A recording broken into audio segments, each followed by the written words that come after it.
Hey everybody, how are you guys doing? I'm Eric Gerlach, and this is another talk on Zen philosophy and Zen Speaks by Tai Chi Chung. I hope I am getting that right. It's another collection of marvelous Zen moments. Please also check out the artist. He is illustrating this and many other classic moments of Chinese and also East Asian philosophy. So, it is a collection of the stories and koans that we have been covering, and please see my other talks on Zen Buddhism, Buddhism, Chinese philosophy, Indian philosophy, Greek philosophy, and many other subjects. But there are a couple of moments I like telling about Zen, retelling and telling both. And Tsai Chi-chung caught these moments and has access to texts and the tradition in ways I do not. And with all of this, I wanted to mention a couple of these stories. You can search YouTube. I have before, and then the links have been taken down. I don't want to pirate anything, but there are marvelous Chinese children's stories animated by the artist that are very simple and Teletubby in feeling, but very deep and profound because they are covering the deep moments of Confucius, Taoism very simply, very carefully, and very well, for, I would imagine, small children to watch, be fascinated by the cartoons and the cranes flying, and later have that sink in and say, oh yeah, I remember Confucius said something. So here are a couple of those moments, just a few, for a short video. And my thanks to the artist as well as his curating this set of stories. The wrestler Onami, Great Wave in Japanese, was unbeatable in practice matches. Notice that this is actually, this is a Chinese author who is writing about a Japanese story and the tradition, and forgive me again, as I am taking and mistaking that. That Onami of Japan was a wrestler a sumo wrestler of sorts, throwing all of his teachers, but easily defeated in tournaments. There are several different traditions other than sumo of Japanese and Chinese wrestling, but heck. Onami sought the help of a Zen master because even though he could throw all of his teachers, he was easily defeated in tournaments because when it was in private, and this is the larger lesson, when he was in private and no one was watching, he could best anyone. As soon as it was public and people are watching, then he can't defeat anyone. This is similar to the story of the cynic who, I'm forgetting the name, of the cynic who made Zeno of Citium, the Stoic, carry a pot of lentil soup around all day and then smashed it in the marketplace and on him and in front of everyone. And when he ran away, he said, "What's wrong, little Phoenician?" Because he was from Phoenicia, not Greece or Athens or Sparta or anywhere of there. He says, "What's wrong, little Phoenician? Nothing bad has happened to you." So you have plays, of course, that here in private and in public, hey, who really cares? And especially if somebody's carrying around a bird and smashing it all over them is terrible. This same sort of problem is what Onami is having here, that as soon as any eyes are watching him, he is easily beaten by the simplest of opponents. So he is not properly balanced in being strong, because he's very strong, but he is not balanced in self and other such that he really isn't going back and forth here. Onami sought the help of a Zen master who lived in a temple in the mountains, who told him to imagine he was a tidal wave, sweeping away everything in his path. Onami meditated that night in the temple, and slowly he felt the roll of his breathing turn into waves. This is a good instruction in meditation story as well. And I will just say simply here, I do not meditate often. I try to be slow and careful and more mindful in everything I do, which is Buddhist and Taoist and Greek, Stoic, and everything. Careful mindfulness, no matter what you're doing, even if you don't do structured meditation.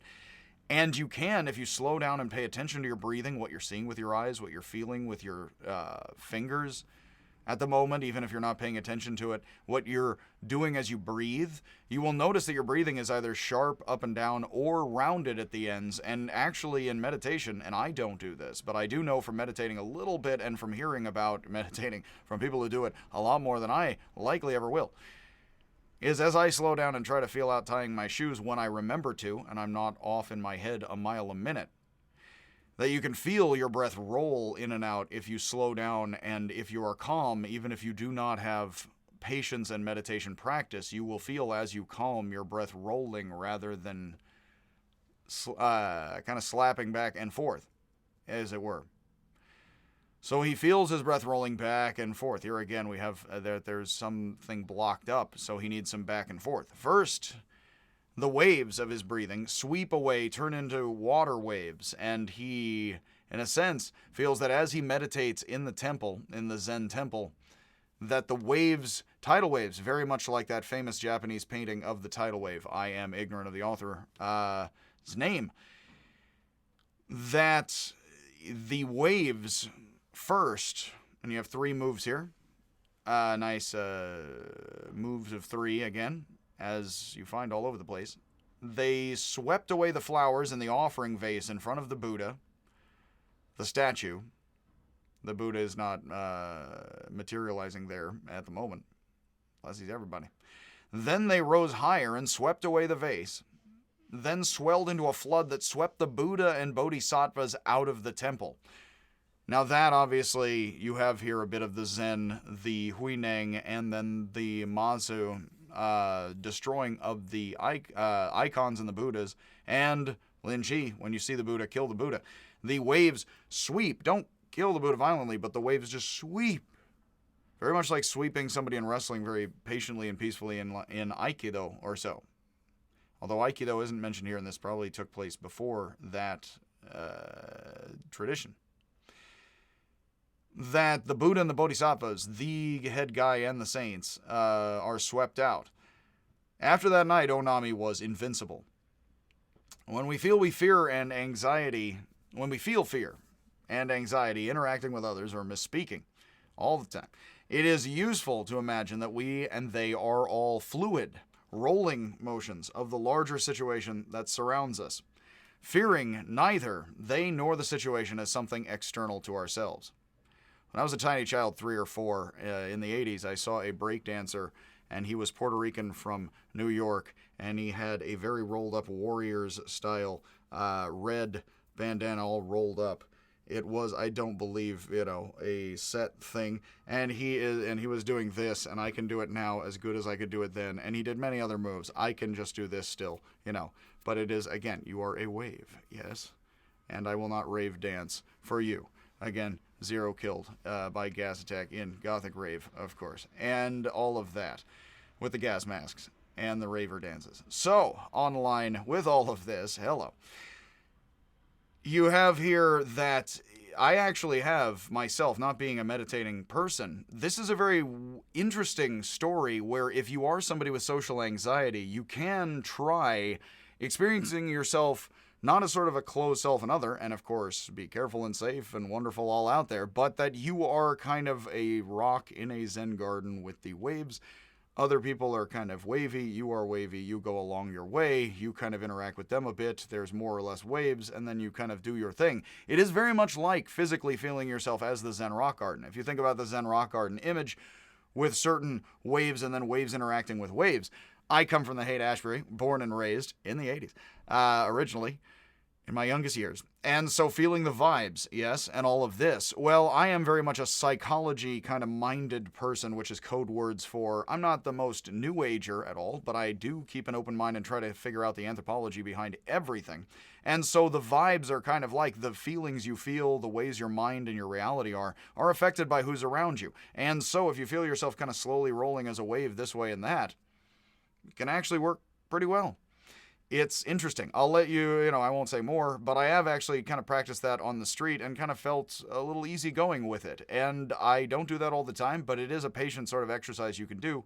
It reminds me of a different exercise but similar to What About Bob is a Bill Murray movie from back in the day, 80s actually. And he says baby steps. He's a guy with serious anxiety. And to go annoy his therapist at his therapist's country cabin, which is the whole plot of the movie, he takes baby steps, which is the book the therapist is like, baby steps. And so he's the totally reclusive, anxious guy. And so he's like, baby steps, get on the bus, baby steps, baby steps, baby steps. And he goes up to the bus, baby steps. He steps away, baby steps away from the bus a little, and then baby steps, baby steps. This is a different thing, but something sort of like how you philosophically comport yourself, to use a little Heideggerese. I gotta do Heidegger soon. Yes. The German-Japanese connections here. So it's not baby steps. It's you are sort of a free wave, free bird, and there are others who are giving off those pattern-like, wave-like vibes. Don't take it in a new agey way, or not if you want to or not. But that the psychology and the energy, the emotions. I'm very into emotions and what role emotions play in life for reality and structurally and all that. And I think there's a lot in philosophy to say about that. And insofar as that, we experience our reality emotionally with others, so imagining yourself as an easygoing wave rolling back and forth with others apparently unlocked Onami somehow. And he master code unlocked, and then he somehow understands how to go back and forth with others, it seems. Although that also has to do with sweeping the Buddha and all the saints out of the temple, and then him becoming invincible. Which, of course, is a very weak to strong story, isn't it? It's a little Lambert the Sheepish Lion. If you have never seen that, check that out. So the Looney Tunes more era of cartoons. So, yes, that is that story. And I do enjoy that and love that story. So another story from the collection is Master Xingqing. I hope I'm getting that right.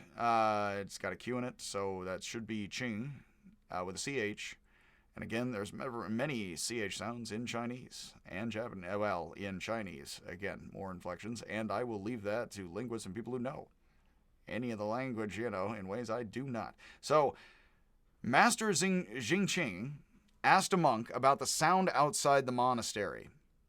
And the monk replied, "That is the sound of rain." Now you imagine them, of course, and this is setting up very much a koan-like in your head. So we have a master asking somebody, so we have them sort of doubting and testing somebody. That's the situation. And now we have rain outside. The master said all beings are upside down, losing themselves as they chase things.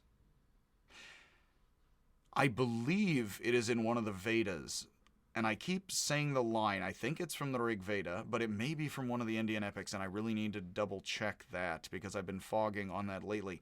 All beings on, all things on earth, all creatures, I believe, on earth run around trying to be, not recognizing that they already are.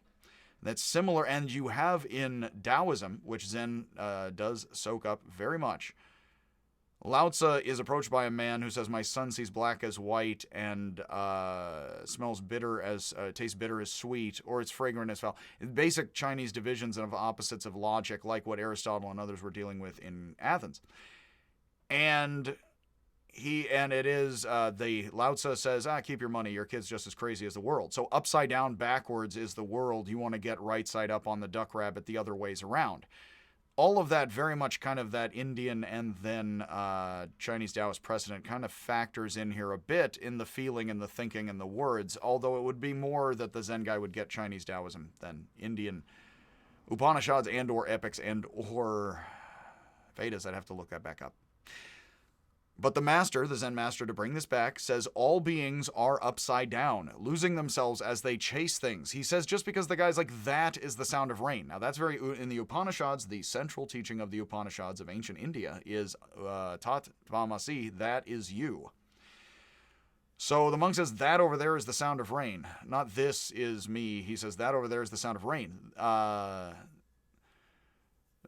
All he said is that, and the master's like, everybody's upside down. He didn't say the monk is upside down. He said, everybody's upside down. The monk asked, "Master, how should I feel?" So actually, the master did not say, everybody's you're screwed up. He said, everybody's upside down, all beings. He included even himself, possibly.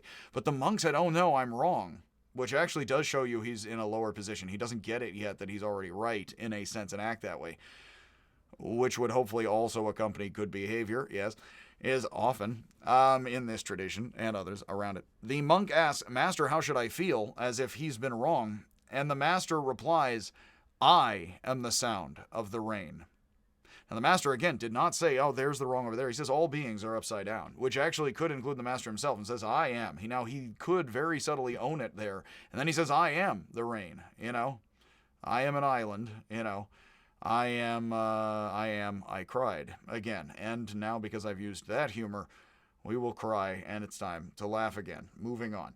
Much as a tree falling in the forest with no one around doesn't make a sound, and neither does a tree falling when someone is around but there is no air to serve as medium for it.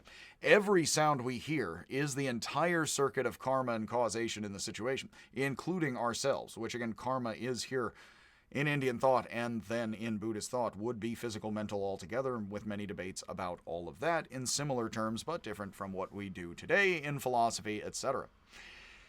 And have in European and in Islamic and other philosophies all around the world. So Hui Ning's student, another story here. Hui Ning, this is also a telling. We have Si Xuan, and I believe Si Xuan, this is, I believe, the general, if I'm not mistaken, because this is the same story, perhaps. It could even be another source with a different guy, but I believe that this is the general, and please see Hui Ning. It is retold again by, and so I already have covered this, but I'll cover it again because it's in the notes. Hui Ning's student, Si Xuan, was asked what he gained from studying with Hui Ning, and Si Xuan said, I didn't lack anything before I went. I had everything I needed. I didn't gain, which could mean I didn't gain anything. He doesn't actually say that. He says, I didn't lack anything before I went. I already had everything. Asked, why did you go to Hui Ning if you didn't lack anything? He says, how would I have known I didn't lack anything if I had not have gone to study with Hui Ning? It's wonderful. So, another story. A master posed his monks with a problem. I do love this Zen joke. This is a very good one, and I've only found this in this book, which is, again, even though the last one I actually do report on in the Hui Ning talk, midways there. Gonna parse out the chapters. On this and other videos first, actually. I need to practice that. Gotta break the ice a little and do it right or wrong a time or two. Until then, I'm afraid of it. So a master posed his monks with a problem. 2 monks went walking in the rain. 1 didn't get wet. Why? It's a great joke. It works in any language, I would imagine. It could possibly not work, in Nahuatl or something, but I doubt it, because of the similarities of human language, which there's many talks with Chomsky, Everett, and Knott about whether or not that's a structure in the skull entirely, or the ways regular forms of life, which is very Wittgenstein and I like. But 2 monks went walking in the rain. 1 didn't get wet. Why? That's the joke. I already given away. It's a joke of sorts, but it is more like a joke than other koans, because it doesn't just get a slap in the face. The monks went through all kinds of answers. This is, all right, tip your savior. Everybody, hey, all right, you guys have been great. The whole time, really. The monks suggested 1 had an umbrella, the rain was scattered, 1 walked under the cover of awnings. These are all good answers because, in fact, Buddhists are trained in some and some answers to all or none questions. And, in fact, if some get wet and not, then the different conditions, John Stuart Mill would tell you the same thing in British philosophy, then the different conditions would be the cause. And so Buddhists would say, well, some get some because of some and some. So they're giving those kind of answers, but nope. The master said the students were too focused on the words, which is great because it works in English, and Zai Chi-Chung put it in Chinese. Of course, it may have happened in China, it may have happened in Japan. I don't know of this story, actually. I don't even know the master's name. I did not put it here. I don't know if Zai Chi-Chung put it. But when the monks finally gave up, as you might with my rambling, the master told them that both got wet. 2 monks went walking in the rain. 1 didn't get wet. Why? Because 2 got wet. Now that is good. Now, think about the story so far. And again, why would that be a good Zen joke? Because your mind went to the words. So your mind set up that 1 got wet, the other 1 didn't. And following the words, but again, like the stories that I am pointing out, each of them, Onami may be a bit of a problem to explain. I won't get that into the comparison right now. I'll leave that to you. But pointing the mind at this or pointing the mind at that is then screwing with that is a lot of what's going on. And that remains, of course, I would say, pretty pervasive, all of humor itself, and jokes plenty. And that is a good one. It's a very simple knock-knock of a good one, but it is a good one. And again, works just as well in ancient Chinese as it does in modern English, because language is forms of life, as our perception of the eyes. I can't see this right here. You actually can't behind my head either. But you can right here. You can't here. We share this, not seeing it. You can see this. There you go. And I can't. Yes? See my elbow now. I can't. Now, neither of us see my hand. You see my elbow. I don't. We share things really easily in sliding in and out of things, which is what slow paying attention and doing philosophy for a long time shows you, or psychology, studying the mind, limericks, jokes, comedy, art, anything that is about the mind and what isn't the mind here. Or there, as it were, with the Upanishads, right? And still is, come to think of it.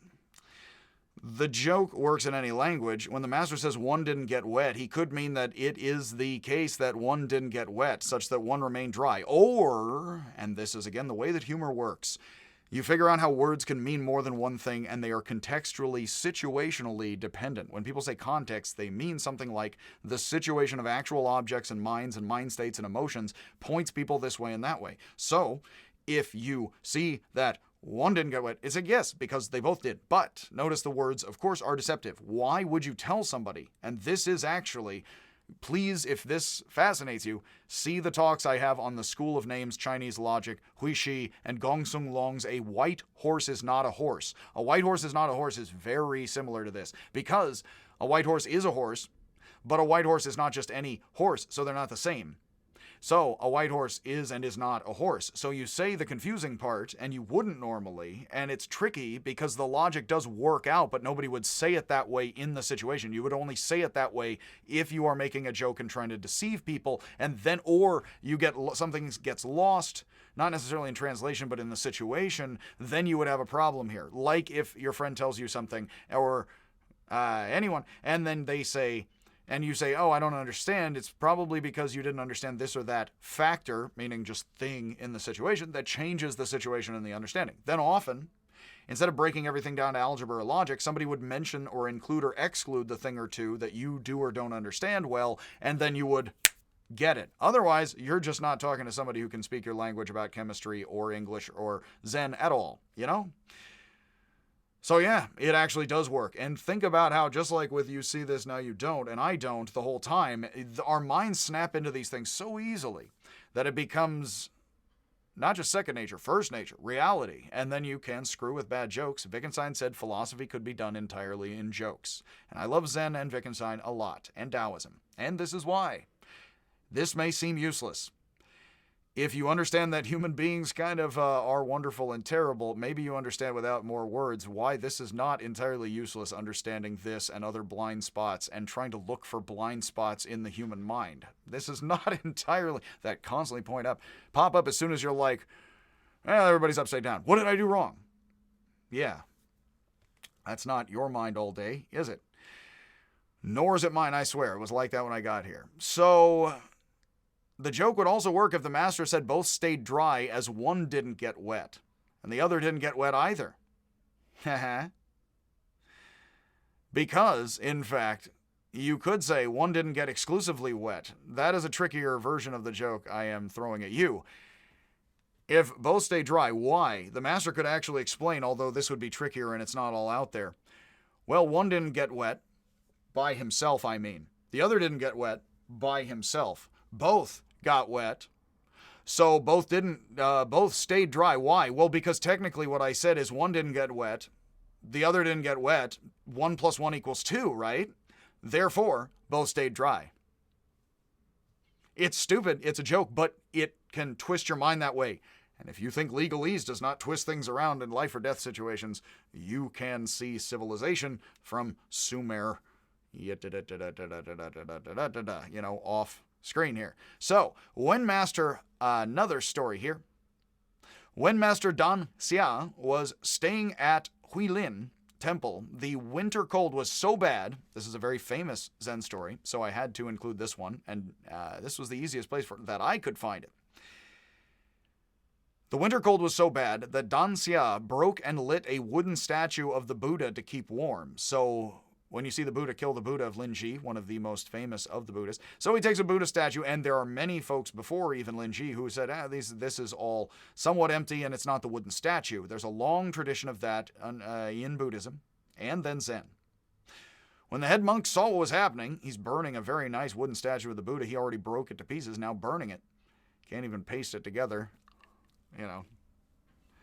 or Rubik's Cube it like folks online can crazy style do while tossing them up in the air or juggling or something. When the head monk saw what was happening, he demanded to know why Danxia would do such a terrible thing, and Danxia said that he wanted to see if there were any sacred relics inside, which is a wonderful joke answer, speaking of philosophy and jokes. The head monk said that it was stupid to think that there would be relics of the Buddha's body hidden inside the statue, and Danxia said if there are no relics in them, let's burn them all. Like God sort them out, and or the Buddha Maitreya, the Tathagata, the thus come one. According to legend, the head monk's eyebrows fell out. If you've seen Kill Bill or anything, you know that bushy eyebrows, again, can be legendary. So, and have magical properties of sorts, I hope. So, at least that would be amazing. I just finished with Nietzsche and his mustache a bit. So, but is one ever done again? Because I Nietzsche in my life. And I Nietzsche more than ever. As the memes of the teenagers have told me. So, philosophy majors, again, have time to make memes early in the morning, again, when there is time in the day. Waking up early to make the philosophy memes. So, the head monk was wrong. Wrong. This is another example of the key person getting bested by the underling, which is classic here, and it is reversal of norm, because it is so extraordinary, and the head monk's eyebrows fall out, which is a sign that he is falsely professing the Dharma. A later master was asked if what, and this is commentary on commentary on commentary, if what Danxia did was wrong, he says, is what Danxia did wrong? A monk later asked a master. And the master said, when it's cold, sit by the fire, and when it's hot, sit in the shade. Which would probably mean when you are freezing to death, it's perfectly fine to burn Buddhas, and I wouldn't even worry talking about it if you trust you and others feeling it out, and how much do we, or why, I think would be kind of where that answer is going. Finally here, final story. Once there was a snake whose tail spoke up and asked the head why it always got to lead. The head replied that it has eyes to see where it's going. The tail protested that without its power, they wouldn't be able to move, and firmly circled a thick tree. A bit of dogmatism, and a bit of getting stuck in things. The head strained and strived, but it could not break away from the tail, or break the tail's grip on the tree. A bit of the head trying to free itself from desire, a bit of the mind and the lower desires and stuff up and down the totem pole of Kundalini, etc. So finally, the head agreed that the tail could have its turn. Go ahead and lead. Backwards, part of oneself, unmentioned. The proud tail charged ahead and then off a cliff, with the head hopelessly following after. Whether Jack or Jill, no matter one's pronouns. So that is the story. I'm not going to comment on that. I will leave ancient Zen commentaries to comment on that in languages ancient and modern. And most love, much love, less than that though perhaps, whatever you're comfortable with. And again, as always, thank you for listening to this talk. Please check out my other talks on Zen, Taoism, all sorts of Chinese philosophy, Indian philosophy and thought in general. And I will see you, if I ever do, ever see you.